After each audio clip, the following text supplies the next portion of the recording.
I was stunned, when right in the middle of a corporate meeting. My boss said, "Today I had a very productive meeting with your cheating wife, but she was in such a hurry that she forgot her panties."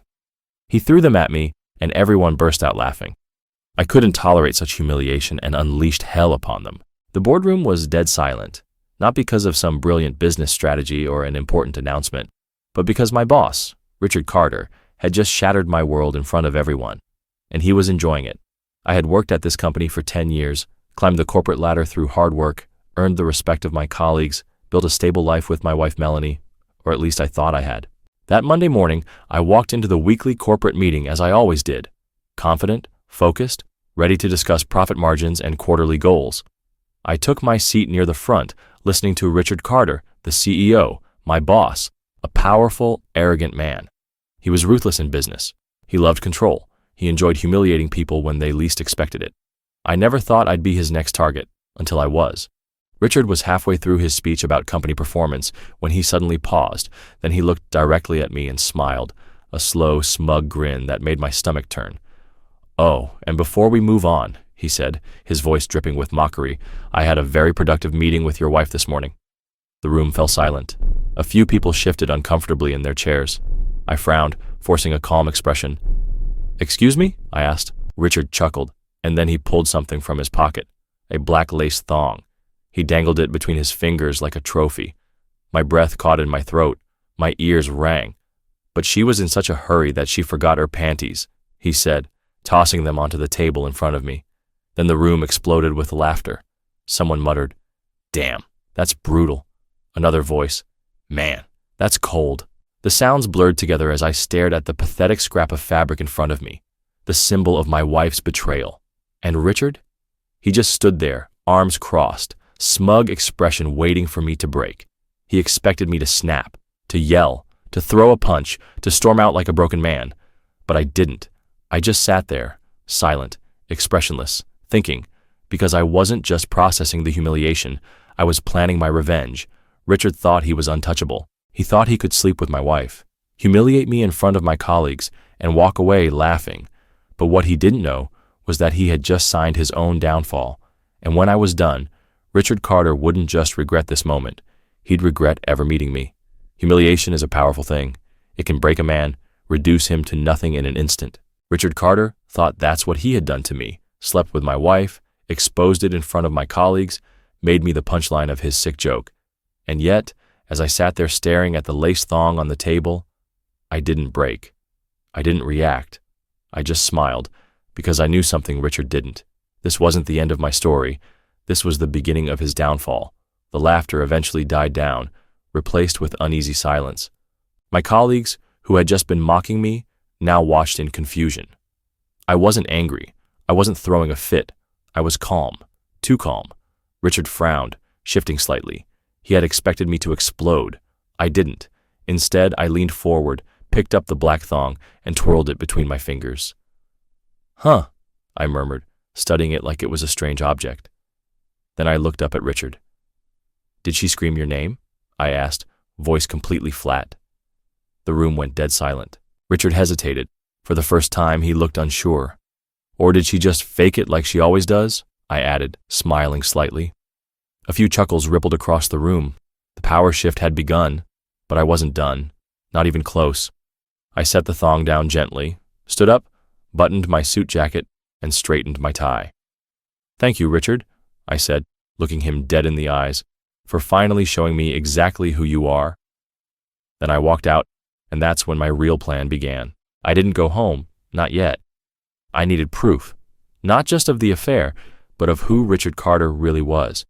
I dug through company files, I called in favors with contacts, I tracked Melanie's location through our shared cloud account, and what I found was so much worse than I expected, because Richard Carter wasn't just a cheating boss, he was a fraud. And Melanie, she wasn't just my unfaithful wife, she was his puppet, and now I was going to burn them both to the ground. I arrived home late that evening. Melanie was in the kitchen sipping wine, acting like nothing had happened. "Hey, babe," she said, flashing me that same sweet smile I had fallen for years ago. "How was work?" I dropped my keys on the counter.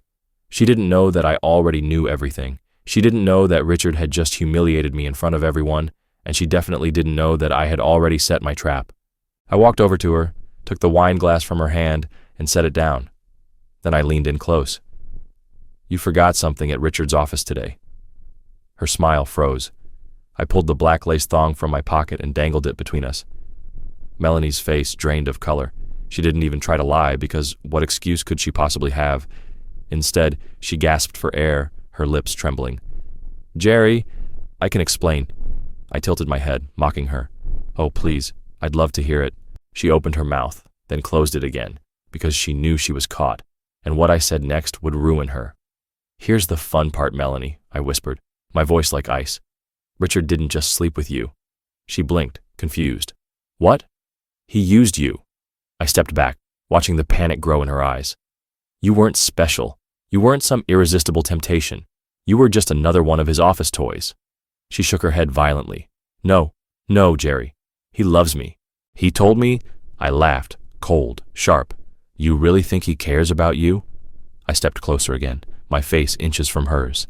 "Then tell me, Melanie, why was he laughing about you in front of the entire company today?" Her body tensed. What? I pulled out my phone, pressed play, and let her listen to the recording. Richard's voice filled the room. She was in such a hurry, she forgot her panties. Laughter, mockery, and Melanie? She crumbled. She covered her mouth, her eyes filling with tears. No, that's not true," she whispered. "He wouldn't." "He did," I said, cutting her off. Then I turned my back to her because I was done.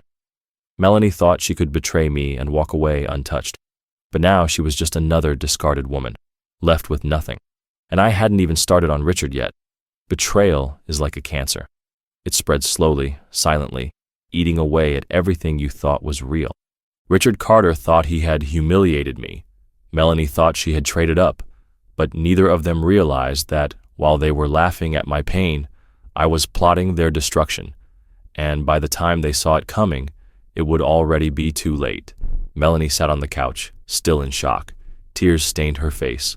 Her hands trembled as she clutched the wine glass. Her entire world had just collapsed around her. I had just played her the recording. The moment she realized that Richard, her perfect lover, had been mocking her behind her back, that he had used her, that she wasn't special, she was just another toy. I could feel the air shift. She wasn't just guilty anymore, she was terrified. And I was enjoying every second of it. "Jerry, please." Her voice was weak, pathetic. "I made a mistake." I smiled. "No, Melanie."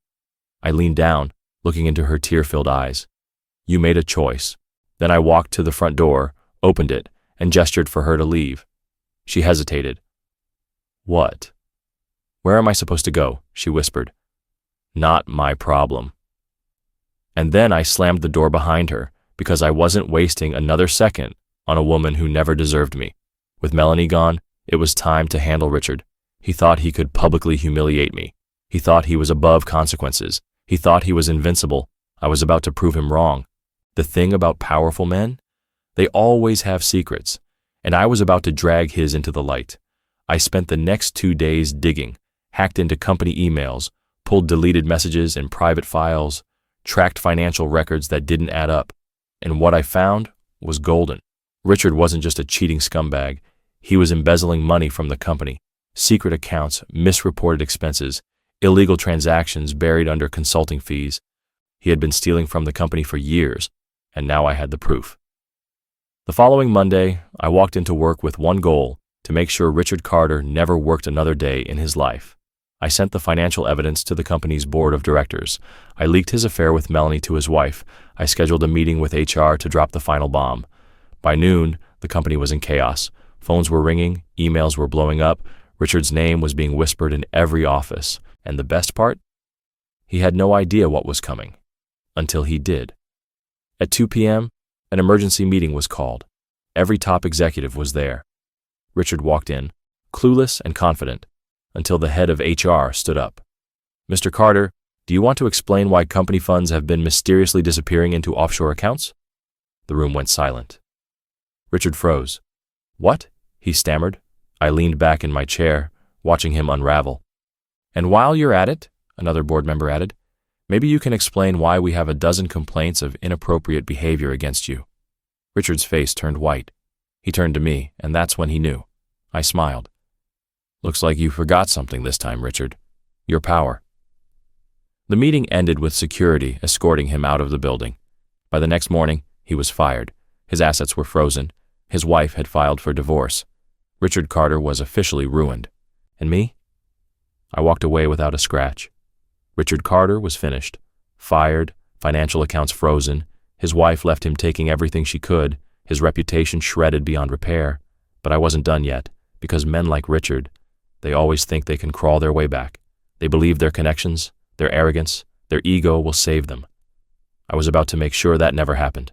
And as for Melanie, she thought she had lost everything already. She had no idea how much further she had to fall. After Richard was fired, I knew he'd start looking for a way out. He had money hidden away, but he couldn't access it. He had business contacts, but none willing to risk their reputation for him. He had ego, but no power left to back it up. So I gave him hope.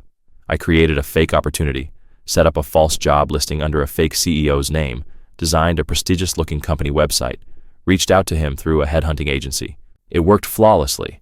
Within days, Richard was hooked. He believed he was being considered for a multi-million-dollar position overseas. He even bragged about it to the few people who still spoke to him. But here's the thing.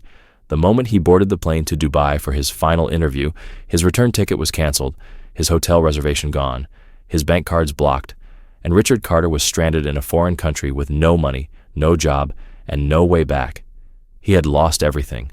And best of all, he had no idea who did it to him. Melanie thought she was at rock bottom. She lost her home. She lost her rich lover. She lost the perfect life she thought she'd stolen. But I wanted her to feel what real betrayal was, so I made a phone call to someone she never saw coming.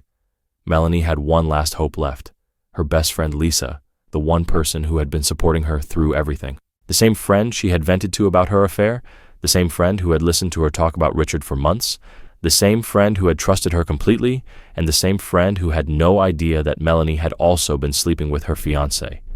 Until I told her. I made sure Lisa found out at the worst possible moment, her engagement party, a beautiful high-end event filled with friends, family, and colleagues. Lisa was smiling, glowing, thanking people for coming. And then she checked her phone. She read the screenshots I sent her, text messages from Melanie to her fiancé, photos, hotel receipts, call logs. Within minutes, Lisa stormed to the microphone and exposed everything to everyone. Melanie was horrified, her last ally gone. Lisa's fiancé slapped across the face, guests whispering, recording, sending messages. Melanie ran out of the party, humiliated, alone, and hated. And me? I was just getting started. A few days later, Melanie tried one last time to reach me. She showed up at my apartment. She looked ruined. No makeup, eyes red from crying, hair a tangled mess, clothes cheap and wrinkled. "Jerry, please," she whispered, voice shaking. "I don't have anywhere else to go." I let her stand there, soaking in her own misery. Then I smiled. Not my problem. And I closed the door one final time, because I was done. I had my revenge, and now I was finally free. Richard Carter never recovered. He was stuck overseas, broke, abandoned, and forgotten. Melanie lost everything. She spent her days drifting from cheap motel to short-term jobs, living with the consequences of her own choices. Lisa? She got a new fiancé, someone loyal, someone who actually deserved her. And me? I moved on, started fresh, met someone who actually valued me. And the best part? I never looked back. Because sometimes the best revenge isn't ruining them, it's making sure they know you never needed them in the first place. Was this revenge justified, or did it go too far? Drop your thoughts in the comments below. We want to hear your take. And if you love jaw-dropping pro-revenge stories, make sure to hit that subscribe button and smash the like for more thrilling tales you won't want to miss. Every like, share, and subscription means the world to us. It helps us keep bringing you the stories you crave. Your support truly makes a difference. Thank you so much for being part of our community.